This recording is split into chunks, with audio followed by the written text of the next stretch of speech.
Running a brokerage is hard work, so whether you're focused on building your own sales pipeline, hiring the best agents, leveling up your team's production, or protecting culture you've built, you're in the right place. Real estate brings the challenges, and we share the solution. Welcome to the show dedicated to broker entrepreneurs. Welcome to the Brokerpreneur Podcast. Hey guys, welcome to another episode of the Brokerpreneur Podcast. I'm Dr. Ben Spears, the Dr. Flow. I am not here, as usual, with the big guy, Matt Vi. It is the Dr. Ben and Jill show today. I'm going to bring her on because I need somebody to talk to. We have the Chief Experience Officer of Render Media, Jill Schiefelbein, who you may remember from about a year ago. We did an episode with dynamiccommunicator.com. Jill, how are you? I'm doing so well. And I kind of wish now that I would have pushed this interview off for a couple more months, because it could have been the Dr. Ben and Dr. Jill show. Oh, what? I know. I'm in all but dissertation right now. It's getting so close. Well, here's what we're going to have to do. We're going to have to do one like in 6 months so that we can do that. And then it'll make Matt feel so bad. You know, that is what we are here to do. Exactly. We'll just call him Dr. Matt on that episode just for the fun of it.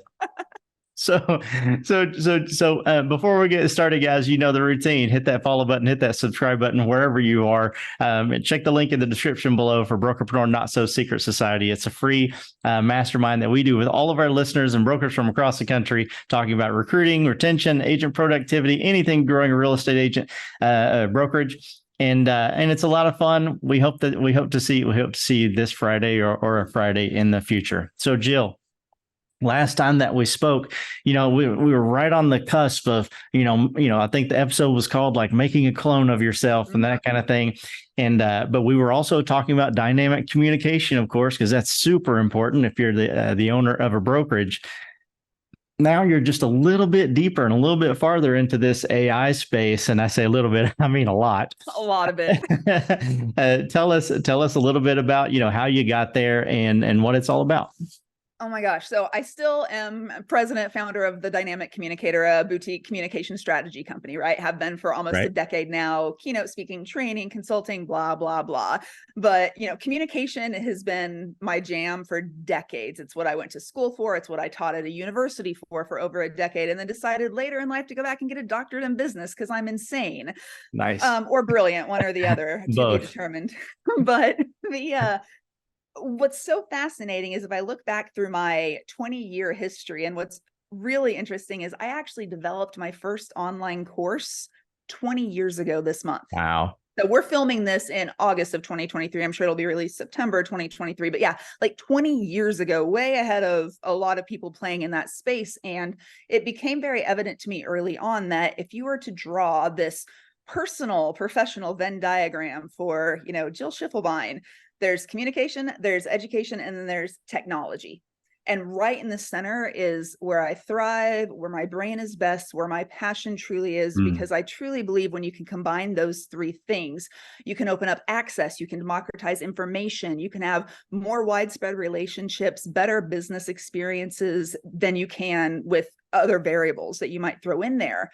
So when synthetic media was on the up and up, right? Starting to grow. And last July, I had been digitally cloned for 1.5 years already. So was playing with it a long time. But last July, I was in exploratory stages with my now business partners at Render as becoming a full partner in the company and, buying in and being on the leadership, and directional words, scope of the company. And it's been the wildest ride imaginable. The advances in artificial intelligence, synthetic media, how we can clone ourselves in different ways. And what I want to stress here is this is not, you're going to hear me get enthusiastic and geek out, but it's not this novelty item or, oh, that's cool, you have an avatar. There are actually a ton of legitimate and strategic business communicative reasons why not only I believe in this technology enough that I've given up part of my business to come build this one, but also to see the impact that it's having. And that's what I'm doing my entire dissertation study on right now and wrapping that up in the next couple months. So very long answer short, still in the communication space will always be, but this is just a way to transform the way we communicate by effectively adding a completely new channel that before a few years ago didn't even exist. Yeah, I love that. And I'm definitely going to ask you here in just a second, what is, talk to us about some of those strategies. And, and I love that you said, gosh, this isn't just some sort of extra tool or extra thing that you have, but we're really talking about high level strategic communication, when it comes to this. So talk to us just a little bit. Oh, and I'm going to tease our audience as well. I don't know what it is yet, but Jill has said, listen to the end, everybody. We're going to give you, a little gift, and we'll see what that's all about at the end. She'll surprise us at the end. Talk to us about one of those strategic, talk to us about one of those strategies that you're talking about. Yeah, well, before I do that, I'm going to selfishly take a step back because Perfect. in my overenthusiasm, I know that sometimes I forget the basics. And if you have not interacted with me before, you're like, Jill, what the heck are you talking about? What are you talking about? So basics. I am not here to tell you that you have to use AI or synthetic media or anything in your business. That is not, to me, what this episode is about. It's about, number one, educating you to the possibilities. And I want to make that very clear because I will come off as confident and enthusiastic and like, wow, she's cramming this down my throat. And no, that's not what I'm doing at all. It's becoming aware of the possibilities is a huge portion of the battle for any business owner, right? You need to be aware of the possibilities. Does not mean you need to engage with all of them, but you need to be aware of them so you can make accurate and strategic decisions for your business as you move forward. So I want to put that caveat out there. The other thing is when we talk about AI and synthetic media, I want to really narrow in the scope of that because, AI has been around for decades and decades and decades and decades, right? It's not a new thing. What is new is generative AI, this new class of artificial intelligence tools whereby we're generating answers, responses, completely new content. And within that generative AI category, synthetic media is a category within that is basically the media that are generated by generative AI or tools, AI tools, machine learning, neural networks, those things that put things together. So you have stuff like DALL-E and DALL-E 2, where you can type in a prompt and get an image generated. That image is a form of synthetic media, right? You have what was like about a year and a half ago, people were going crazy with Lensa AI and updating their social media profile pictures so they all looked like, this most beautiful superhero version of themselves. Yeah. Like, way to add your image to a massive database, number one. Exactly. Fine, my image is everywhere, it's okay. But, number two, to me, that's a novelty. That's a parlor trick. That's not a must strategic have for your business, unless perhaps you're a creator or an animator or something like that, where there are strategic uses for it. But, for brokers, people who are owning brokerages, you're trying to connect with, customers, with real estate agents by recruiting new brokers into your firm. Like, if you send out a Lensa AI thing, you really must have a specific target market you're going for, and more power to you, right? Exactly. Very niche. What I am talking about and what I am doing my research on, the first research of its type in existence, which geeks me out even more, Love that, is a class of synthetic media that comes from content produced from a video clone and a vocal clone of a person, basically their entire digital likeness captured. And those things, when you type in a script, will output a form of synthetic media using their digital likeness. And people ask me, like, how realistic is it? Well, my dissertation research will tell you that approximately 70% of people on the unclean data sample, so we're still cleaning the data, so note that uncleaned, it may drop or it may rise, actually believe the avatar, when watching it for 2 full minutes with nothing else on the screen, was a real person. So that's the level that I'm talking about. And one more thing in my rambling answer, and then I'll be quiet, Ben, and let you come back at me, which is, I love it. We really need to distinguish what I'm talking about here today as a strategy and a communication channel, because to me, synthetic media videos that are produced with the digital likeness are effectively a new channel of communication. There's still a video in that category, but it's not the same as a, human video, right? It's Right. like a little notch below. But what's so fascinating is people are like, oh, so you're creating deep fakes. No, no, no, no, no, no, no. Hold on. So Yeah. deep fake often has a nefarious connotation, number one. Right. All of our clients and everything we produce, like people are empowered to own their own digital likeness and their own digital IP, which is huge. And this is not going away. In fact, it's purported within a decade to be a $500 million industry. Yeah. So this is not going anywhere anytime soon. No time soon. But when you have this, a deep fake, I want you to think of it like Photoshop. This is the best analogy I can give. Photoshop manipulates an existing picture, right? So you don't know if it's real or fake, if it's been manipulated. A deep fake is the same thing, except it takes existing video. So there's like on TikTok, this guy who's called like deep fake Tom Cruise or deep Tom Cruise or something. And he makes deep fake videos of Tom Cruise because he has like the same stature. So it's him in the videos and then imposing the face and the sound and the audio over it. So very big difference when you're owning your own IP, you're securing it, you're protecting it, you've created it yourself. And it's two synthetic versions of you merged together to give an output. And so I want to be very clear just to get any, preconceived or misconceptions off the table. Yeah, for sure. And I can see that, correct? Because everyone, it seems like, when there's something new, they're looking for something nefarious. They're looking for something like, okay, like this, there's something about this that I'm kind of wary about. Whereas everyone, needs to understand that the same thing, just like you said, AI has been around. Now we're talking about generative AI. There are people 6 months ago who were just learning about Chat GPT, and it's like, man, I'm never going to use that. Matt and I were using something similar to that like a year and a half ago, and now they're finding themselves using it. And then the more they use it, the more they like it, and the more opportunities they're starting to see from it. This is so far ahead, meaning what you're doing and what you're talking about. Everyone needs to understand that everyone's going to have this. Everyone's going to have their digital avatar. You want to own, obviously, your digital likeness. Everyone's going to have this in the future, and it's so important that why not be one of the first ones to take advantage of it, because that's where you can actually we'll say from a real estate standpoint, grab your market share of that type of technology. And so, again, you were mentioning strategies a second ago. Thank you so much for giving us kind of a foundation and a baseline of that.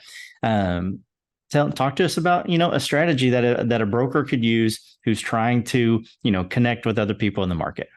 Sure. I have to put a professor hat on, right? Because this is actually really important. And, it's my hope with people listening that this will demystify a lot of this space for you and give you like the scientific rationale for why this is important. Because I agree. I mean, 5-10 years from now, everyone's going to have their digital likeness or whatever, but it's number one, the quality at which it will be produced is one thing. The validity of it will be another. So we're working not only with physical and digital security, multi-factor authentication, we're working with verification companies, and we're even working now with some blockchain and NFT to try to get kind of like that type of digital watermark certifying things, right? And so there's a whole lot that's going to be in this space because the veracity of information is what people fear. I mean, they fear many things, but that's one of the things people fear. And my comeback to that is, how do I know you're actually sending me an email just because it comes from your name and email address? I have zero proof that you actually sat down and typed it, zero whatsoever. But yet we trust that as a piece of communication coming from you. So yes, this is different. Yes, you have visual reinforcement. Yes, that's different. But the core issues of trust or a technology being used for good or ill have been around since the invention, of, a little chisel where we carved things in a wall, right? So of course, this isn't about, oh my gosh, this technology is going to destroy us. The pen didn't destroy us. The printing press didn't destroy us. This won't destroy us. We need to be cognizant of it though. So when you look at something like this, and you think of strategy, it's really, really important to think of it from a communicative perspective in a business, right? So now you can see my two businesses merging. I love it. When you look at studies in businesses and in academic spaces, in marketing, in education, in brand retention, in customer loyalty, in sales, repeat business. Most of these three things in terms of repeat business and in education, how we learn and do we learn more, comes down to three key things: personalization, customization, and choice, or agency of choice, if you want to be fancy, right? Right. And here's what that means to me. It means we know that if you can personalize someone's communication, messaging, and content more, it's going to be better than if you don't. And people are like, really, Jill? That was the rocket science thing you had to tell us? Yes, but we often don't do it. And I'm sorry, hi, merge first name field into your email does not count as personalization anymore. Like, that is standard. Yeah, absolutely. So, and if you're not doing that, then way behind the curve, like, let's get on top of that. So we have personalization, that's to the individual. Customization, the second category, second thing there is, I call it categorical, contextual, right? So I can customize messages that go out to all podcast hosts that I have been on as a group, right? And then I can further personalize that by saying, hi, Ben and Matt, when I was on your show last July, and adding those type of personalization elements, right? So you can see how then customization kind of narrows that triangle. Well, choice, or agency of choice, means that we're empowering our customers or our audience from a communication standpoint to choose how they want to consume content. And this is big because there's a few things that go into it. From an education standpoint, if you're trying to teach people information, if they have a choice in how they learn and they make that choice, they're more likely to follow through and more likely to retain more than those who didn't, right? Yeah, so that's makes what sense. studies show. Makes, again, perfect sense, but you got to put all these things together. Same thing with marketing. You get an email then, and it has a video in it. Even if you don't click to play the video, the fact that the video was there in the first place communicated something. Yeah. It communicated that there was an effort, and then you made a choice not to watch it, or you made a choice to watch it. What's amazing psychologically, and this is huge for business relationships, is if you make a choice to watch that video, that is one small, tiny yes. Yeah. Every small yes lowers subsequent barriers to bigger yeses. It's psychological principles of persuasion. So when you look at all these things at once, you're like, wait, so what you're telling me, Jill, and oh, by the way, also, we know that if you're going to communicate digitally, video is the best way to do it. Now, it's not always the right way to do it, but again, this is generalizable research. Yeah. So, whoa, wait, Jill, wait here. So you're telling me, if I'm a smart business person looking at building these relationships or getting my message across differently, I need to be thinking from a digital communication standpoint. I'm not saying face-to-face, that's a different conversation, but from a digital communication standpoint, video is more likely than not going to be best. Yes. Yes, 100%. I don't think anyone's going to disagree with that. The reason why, media richness theory, the more cues you have when you communicate, the more you can pick up on different context in a message, and the more you can get to know a person. Because, for example, before you met me for the first time, Ben, you formed an impression of me based on my website, based on things, based on what you saw on a perfectly edited video. Of course, that's up there. And then you get me in person, you're like, I cannot rein her in. My God, what happened? And there's like this big dissonance, right? There's this disconnect. Yeah. Well, when our brain experiences that disconnect, it takes us a while to recalibrate, and hopefully for a podcast guest, that little wildness is a good thing, right? Amazing. But if it wasn't, if I got on here and was this incredibly quiet mouse on a podcast compared to what you saw on my website, it would be the opposite. Yeah. So if our brains are forming these pieces of information, the more cues we can give people from a relational context sooner that are accurate, the better. So there's less of I have to catch up to what is the actuality versus what I thought was the actuality. So we know this on video. And so then you're telling me, wait, so let's say I have a marketing message and I'm going to send it out, and I'm going to have a video, I'm going to put the transcript, I'm going to have an email, I'm going to give all my customers choice. But then furthermore, I'm going to segment those customers into different categories so that I can, contextualize things a little better, categorize things, whatever. And then from there, I'm going to personalize it with data I have about them that is in my CRM or, whatever data source I use to keep track of my customers. And then that should, in theory, be the most effective form of communication. I'd be like, abso-freaking-lutely. You're like, Who has the time for that? Exactly. That's what I was getting ready to ask. Next to nobody, right? Right. But this is the thing we have with all business owners. We know what the ideal is. We know we're smart, we're savvy. You've built a business. If you stayed in business, if you're past that 3-year mark where most small businesses fail, like freaking congratulations, you know what you're doing or what you need to do, but it's the reality and that gap in between. That's where AI, synthetic media, and technology can come into play to help fill that gap.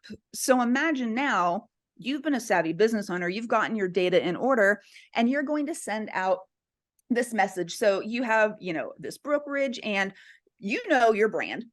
And you have, let's say, a dozen brokers underneath you, right, that are going out. Your brand, you want the message, but strategically that instead of one mass newsletter, that if everyone on your list gets it in the voice and the likeness of their actual broker that represents them, they're going to listen to it a little differently. Absolutely. And in this case, it's strategic. Sometimes you want the head honcho, sometimes you don't. And so when you don't, now with synthetic media, let's say everyone in your brokerage has their digital likeness. What you do is you write the message one time, and then you can guarantee it being delivered in the way your brand integrity maintains, but from the local voices of people who are better going to connect with the end user. So think of yourself as a business to consumer, like a B2B to C in this case. Yeah. This B needs to be maintained. These Bs are the ones talking to the Cs, and the Cs now hear from this B instead of the big B over here. Right. And that is where you can leverage technology at scale. Now, you really want to blow that up. You create a script that has 5 variables in it. Those variables are in your CRM, where you have first time we work together, something personal about where they want to travel, what their business goal is. And now you create what we call a batch render in our business, where you upload the script with brackets for variables, upload the CSV file, and then all of a sudden you have personal scripts for every single customer. Hey, Dr. Ben here. I hope you're enjoying this episode. If sometimes you feel overloaded or alone when it comes to building your brokerage, I want you to know that we are here for you. There's so much support available to agents, but hardly any dedicated to brokers. I want to personally invite you to schedule a complimentary strategy call where Matt will help you build a 3-step profitability plan that will immediately produce results. This is not a sales pitch. There's no obligation. Simply click the link in the description below. Now let's get back to the show. Yeah, that's so cool. So are those like custom values essentially, when you're gotcha. And so you just have your columns and, so everyone, most brokers are familiar with CRM. So I'm not going to talk about CRMs. So basically what you're saying is you can have these columns in your database, right? They have to have these columns in their database for the agents, maybe that they're recruiting. And they can put this information, of course, your typical things of name, phone number, all that kind of stuff, the normal stuff. They can have these columns where they can say something personal that I learned about that person. Or they can have something about travel. Maybe you want to send something about vacation, to everyone in your database, whatever. Essentially, there's a custom value that goes into the dialogue that you're uploading, for lack of better words, to your digital avatar, and it's just pulling that information from that database. Is that correct? Think of it as a giant mail merge. Yeah. Right? Except you can make it doesn't have to be one word. It doesn't have to be a series of numbers. It can be sentences if you wanted it to, right? Yeah. So even if you don't have this robust CRM and you're like, holy crap, this technology is awesome, assuming I can afford it, which I know is a question that we'll get to at some point. Right. But and actually, yes, the answer is yes in most cases. But the reality is, even if you don't have a robust CRM, you can build an Excel file and put these CSV fields or something and do this. And it's not that complicated. And so now you're not spending any time on video. People are getting your likeness. And now also, as a broker, this is what's really fascinating to me about the brokerage business at whole. And not that I'm an expert in this field whatsoever, except my firsthand experience of, dealing with it to purchase properties. But it is a B2B business and then a B2B to C business in many ways, depending on where you're at in your company, in your firm.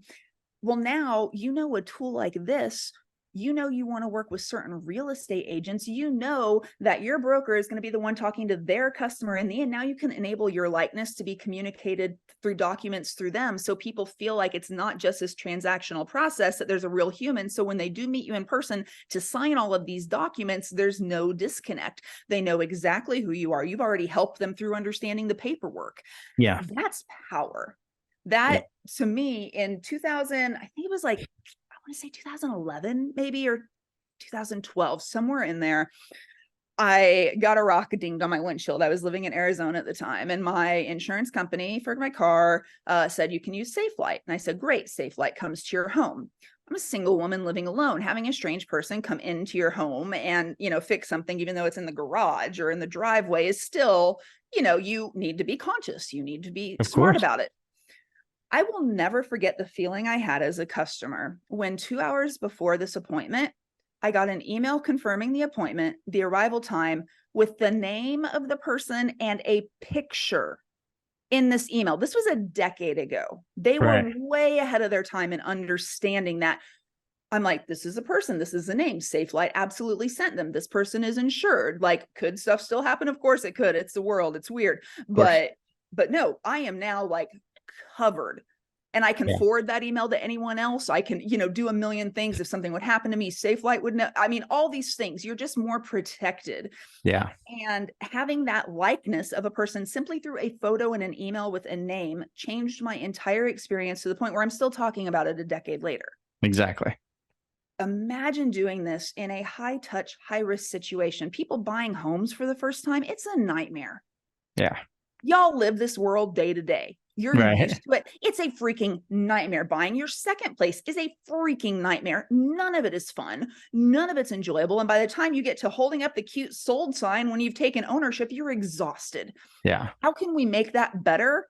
Therefore, you are the broker that all the freaking real estate agents go to, because after their clients have interacted with you, they're still feeling good. Yeah. That changes things. And that's where you can differentiate yourself in business from so many other people, because you've given their clients customization or personalization, or at least choice, where if they didn't want to watch your video that explained what they were going to be looking at in their document, they saw it there, and that you did take that effort, and that effort communicates something. Yeah. And that brings up a good point, right? Because now you're talking about not only, you know, saving yourself time, or, you know, making your communication, you know, easier because something else is broadcasting it out, you know, instead of you doing individual videos or messages. But you're also talking about actually impacting the culture of the brokerage as well. You are. And so when you're saying, gosh, you know, yes, the agents inside of your brokerage will have better experiences because, you know, they have these capabilities, but not only that, their customers, their buyers, their sellers going through the process. Exactly what you're saying. It is a stressful process.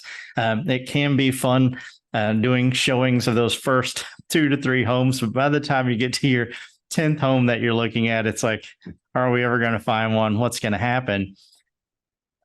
You can make that experience so much more enjoyable, top to bottom, from the owner of the brokerage all the way down to, you know, the buyer and the seller. And that's truly impacting the entire culture of the company.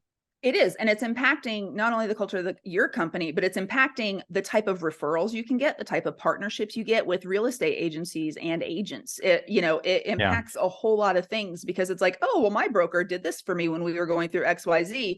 People be like, wait, what? And it becomes a different conversation.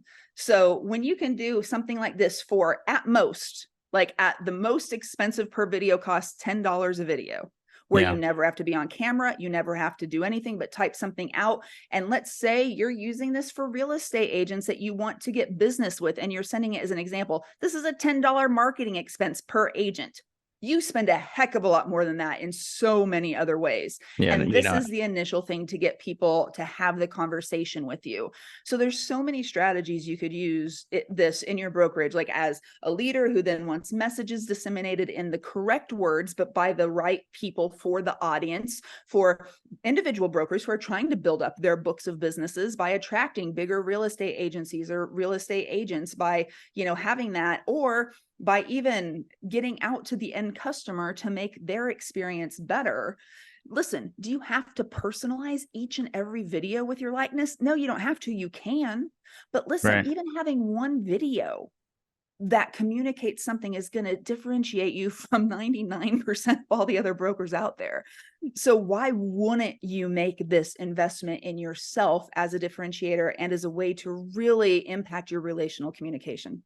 Yeah, completely agree. And obviously with what we do, we're in masterminds every single day from 12 to 1 with brokers from across the country. We of course preach the value of video, and the number one pushback that we get is like, oh, I just don't like video, or I don't like myself, how I look on camera, or it takes too long, or whatever. I don't wake up it. like this. My avatar, though, she is good looking all the time. Like, she is so well put together. I'll tell you, I do wake up looking like this. And I apologize in advance to everyone on YouTube. But yeah, I mean that in and of itself should be a huge thing that all of our listeners take advantage of, because again, most of them just do not like shooting video. I love shooting video. I made Matt love shooting video over a lot of painstaking, months and years. But not only having the ability to say, okay, I don't have to do that. I can just type something out and something's going to make a really high quality, nice video for me. Yeah. Yeah. At the same time, again, I have to keep going back to, man, it's like having another version of yourself right there, the perfect version of yourself, you might say, that can be out there reaching out to agents, for you all the time. So it's crazy. And you think, if you rent out a video studio for a day, so let's say you're like, you know what, Jill, you're really smart, but I don't need an avatar to do this. I'm going to go create a crap ton of videos in a studio and be able to leverage them in different parts of my business. I applaud that. Like, I have zero issue with that. I think that's lovely. A full studio day rental with hair and makeup, and men, you even need it too, because video lights are crazy. Getting 4K production, having people on video, not to mention if you need a teleprompter, people running that, plus the base editing. And I'm talking base editing afterwards. Yep. You're looking at about $5,000 at the low end. And that's for 100%. One day. And there's a lot of work to get prepared to do all of that. Whereas for less than that cost in total, you can get a year's worth of videos, 180 in total. Yeah, which is absolutely incredible. There's zero reason, if you are going to use video communication as a strategy and you do not want to invest the time in yourself being on camera to do that, spend 90 minutes in a studio with my team. You never have to do it again if you don't want to. Yeah, which is amazing, right? It's insane. It's insane. I love this stuff. So I got one more question for you then, because I want to be respectful of your time, and I definitely want everybody to learn, what it is that you're gonna share with us, but also how to communicate, how to get in communication with you, and how to connect with you. But I have to touch on this because I know people are thinking about this. One of the biggest and most powerful things that I think this could help with is the onboarding process from an agent standpoint. And so we get brokers saying all the time, gosh, it just takes, the recruiting process is one thing, but it's another thing when that agent actually says, yes, I want to join your brokerage. Now another process starts where you have to make sure that, you're going through your checklist and you're delivering on all the promises that you made through the recruiting process, as well as teaching them how to use all of your tools, your systems, and making it, feel like a personal experience to each and every one of them.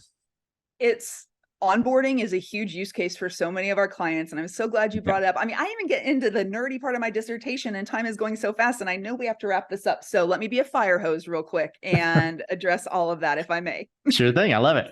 All right. So in terms of onboarding process and training, especially when you have things that change regularly, you write your script once, a word changes, a sentence changes, boom, you just get it recreated. You already have PowerPoints likely for this. Well, now you put your avatar over the PowerPoint and you have it moving on and annotating things.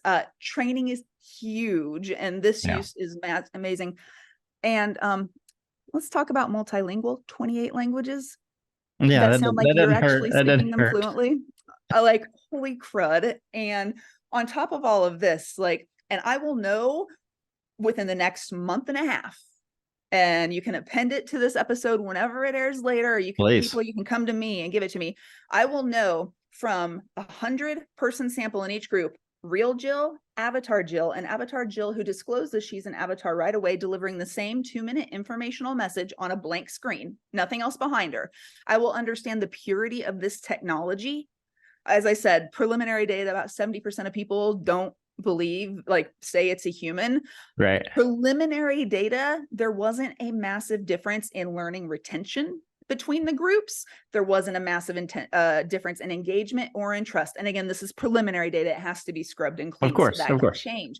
But if I know for a fact that, okay, I can achieve 80% of what I would by having avatar Jill do it instead of real Jill, and it's delivering informational content, there's no way any savvy business person would be like, I'm going to use this for 80% of my stuff and save the other 20 for real me in person. And it changes the entire spectrum of communication and training.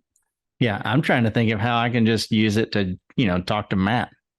I mean, it'd probably be pretty useful in some cases, not going to lie. Like, Matt, just talk to my avatar. Come on, man. I know. Can you do this first to be more efficient and succinct? And then once you've gotten it down to what my avatar accepts, you can come to me. Yes, exactly. We're just knocking on you, Matt, because you're not here. That's exactly right. Right. And I do that every day, even when he is here. So perfect. Right. And whenever we get that, I'll make sure that I add that in the link in the description below. That'll be really cool to see. And I love even the thought of that, right? Like real Jill, avatar Jill, and, someone who's or avatar Jill, who's admitting that she's an avatar. Right. So that'll just be really cool to see. Super excited about that. I know that our audience will want to see that as well. Now, there's something else that they're also going to want, which is to connect with you and learn more about you, learn more about Render Media, the Dynamic Communicator, you name it. Anything that you say here, I'm going to put, it's not going to be used and held against you, but I am going to put it in the description below so that everyone knows how to connect with you. That's fine. It's attached with my likeness forever. It's fine. And this is a real Jill, not an avatar. Trust me, my avatar looks sharper. Not putting myself down now, but she is way more polished. Dynamic Jill, anywhere on social, Facebook, Instagram, LinkedIn, Twitter, formerly known as Twitter X. I don't know. I'm not active on there, whatever, I have the account everywhere, social, Dynamic Jill, because Schiefelbein is a beast to spell and we just don't go there. So Dynamic Jill, that's the easiest way, slide into the DM, send me a message, let me know, give me context for where you saw me. So I don't ramble back about some geek thing that you have no interest in, but there's that. Jill at rendermedia.ai is my company address. Of course, rendermedia.ai is our website. But what I am going to be giving you, Ben, to share with all of your listeners when it comes out is actual samples of my avatar, multiple languages, with a link to then a presentation about 8 different ways that you can change your customer experience and your communication for your brokerage business. I'm going to custom create this content specifically for you, not only based on this conversation, but off of things that I know are successful, so that no matter what, even if you think I'm this loon, but you want to get ideas and you'll just do them yourself on video, it's still going to be valuable to you. I love it, and I'm super grateful for that, and I know that our listeners are grateful as well. I'll put a link, to the description in the description below of all those things that she just said, as well as that amazing gift. We'll be looking forward to the 3 videos of Jill and a couple other Jills. Right? I know the world is not ready for it. Trust me. And so there's tons of value in this. I'm super grateful that you came on the show. And just please know that whenever Dr. Jill is here in Dr. Jill's avatar, we'll make sure that she comes back as well, and we give Matt a hard time, just like we said as well. So congratulations on that, congratulations, because I know that that's right around the corner. No, thank you so much. And to everyone listening, sincerely, you have questions or follow-up. I love to have conversations about anything, communication, education, technology. Don't hesitate to reach out. Absolutely. Well, guys, the routine, wherever you're listening to this, whether it be iTunes, Spotify, Stitcher, Deezer, any of those platforms, hit that follow button. I need an avatar to say this. Whether you're watching this on YouTube, what's up? Make sure you hit that follow button, that subscribe button. You get that bell right beside it. You get notified every time we drop a new episode. There's no better time than the present. Then you go to brokerpreneurpodcast.com. Check out all the cool things that we have there to grow your brokerage, no matter what phase or stage of the business that you're in. Ben, we do this for one reason alone. Tell them why that is. Well, Ben, that's to be part of your win.